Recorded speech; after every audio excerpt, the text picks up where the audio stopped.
Mafia 2 is it's a third-person action-adventure game set in a fictional city in the east coast of America during the 40s and 50s. It charts this guy, Vito Scaletta's sort of rise into a life of organised crime along with his buddy Joe.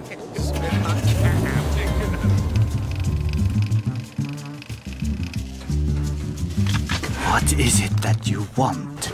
I want to know why you had our friend killed. Well, like every classic mob story, Mafia 2 is a story about friendship, betrayal. The guys who you think are the bad guys might not really be the bad guys.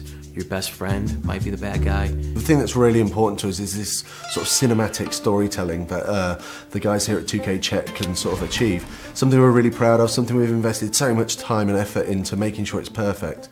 A na tom vlastně stavíme. We want to present the whole game in a Hollywood film-like style, and visually it looks amazing, but it's the story that's the most important thing for us. It starts off with, it's just about Vito, and then the first guy you meet is Joe. He's Vito's best friend, and then you'll meet Vito's mother and sister right away. Vito, my boy. My boy's home. Vito's a nice guy, he has strong morals, he doesn't kill people because he wants to, he kills because he has to. He just wants to get a bit of money, a bit of respect and a bit of power. Vito doesn't aspire to be the Don. Here's your 300 bananas. I'm taking my cut as the middleman. Next time, you're on your own. All right. Thanks, Joe. When I first got the first version of the script, one thing that really stuck out was that it was a buddy story. It wasn't just one guy on his own doing what he wants. Like I said, I know people.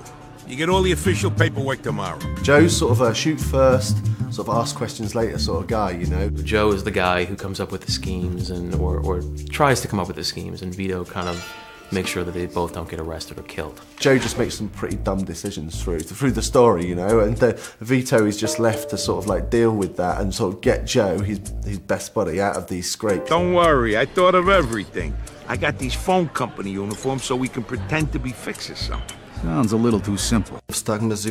Our goal was to build the relationship in such a way that it's clear to us, or to the player, that Joe is his best friend. Something like family, if not even more. We'll find you a job where you can make good money without killing yourself, all right? Music to my ears. Besides Joe Barbaro, there's a lot of other characters that Vito meets and interacts with and becomes friends with throughout the story. The first real mob guy you meet is a guy named Henry Tomasino, who gives you kind of your first big break.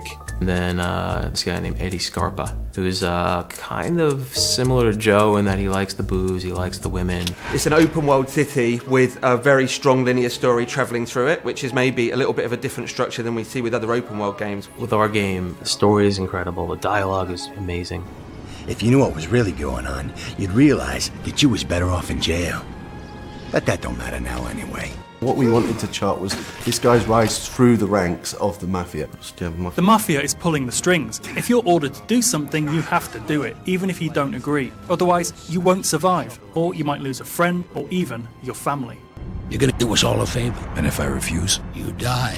The life of a mobster isn't what it's all made out to be, you know. It's not all really glamorous, you know. It has some really bad things that happen to it, and we really explore that during the story. I think it's really interesting. People are going to really enjoy it. What'd you say your name was? Vito.